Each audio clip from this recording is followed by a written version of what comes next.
Hey guys, welcome to another video. I am Tori and today I'll be showing you how I create cash envelope trackers using Canva.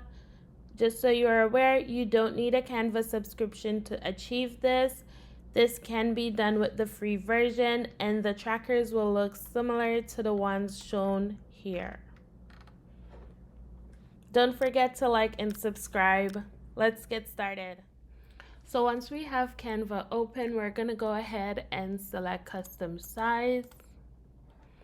And from the drop down box, we're going to select the unit that we want it measured in. So I'll select inches. And because this is for my A7 binder, I'll be going with 3x6. You can change the size to your desired preference. And then go ahead and select create new design. It will produce a vertical layout, which is what we're looking for.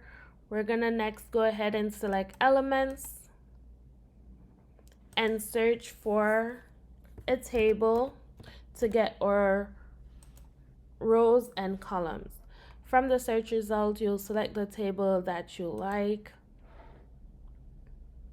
And then just go ahead, right click on the table and just add the amount of rows and columns that you'll need. Okay, so now once you've finished adding your rows and columns, we're gonna just expand the table, move it around to the position that we want it on or insert. Then I'm just gonna go ahead and we're gonna go ahead and expand our first row because that will be our heading. Then we're gonna select text and then add a sub-heading, or you could select add a text box. We'll just move that text box, resizing it. Remove the contents from the text box and then change it to your heading. Once you do that, you'll just highlight it. And then you could change the font.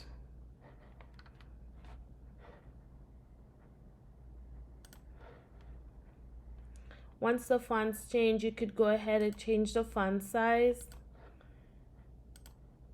Once that's completed, we're gonna go ahead, copy and paste the text box. And then go ahead and edit the contents also.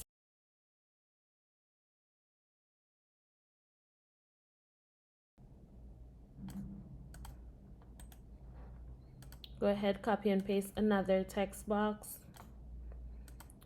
And we'll do the same by removing the contents and changing it to our preference. So there we have it for our header. We're gonna go ahead and go back to elements and then search for a rectangle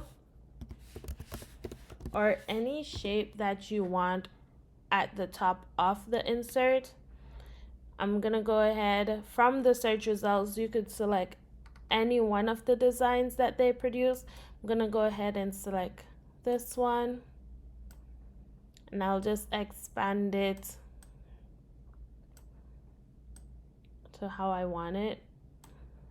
Then you could always edit it, change the color to something that you want. Then once that's completed, you'll go back to text.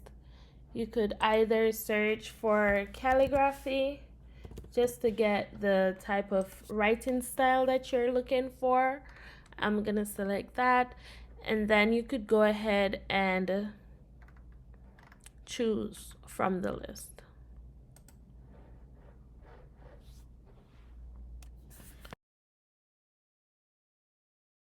And this will be my heading. Just move that here and expand the writing.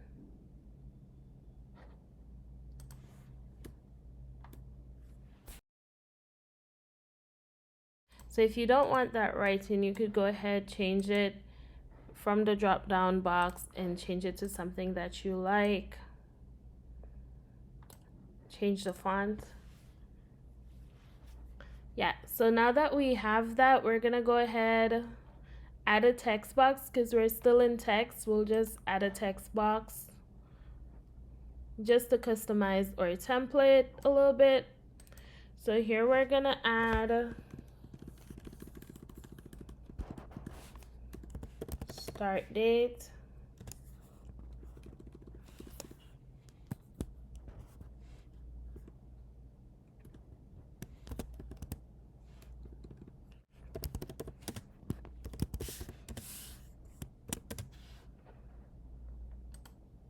Then we could always duplicate this by selecting duplicate once it's highlighted. The icon that has two square boxes with a plus sign at the front, that's for duplicating. And then we could just edit that to end date. Then we'll just move them around to where we want it.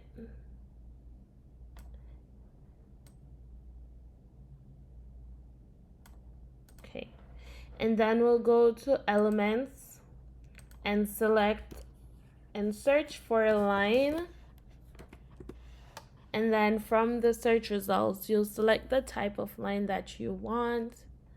If you want a broken line, you could go ahead and select that. Move that so that it's aligned with the start and end date. And if you want to change your line size or the color, you could do that.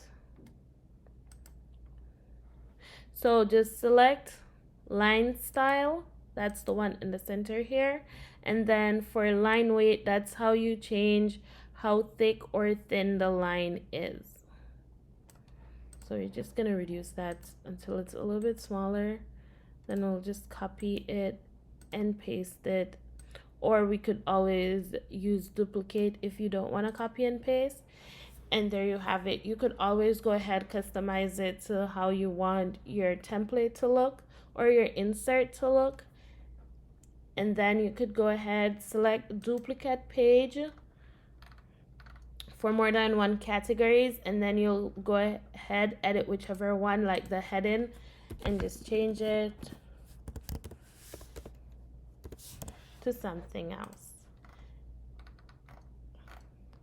And then once you're finished with your design, you could go ahead, if you're ready to print it or share it with someone, you could just select share and then go to download, and the file type, you'll change the file type to PDF. And then select download. And so there you have it, guys. If you enjoyed this video, don't forget to like and subscribe to follow along for more content. Bye.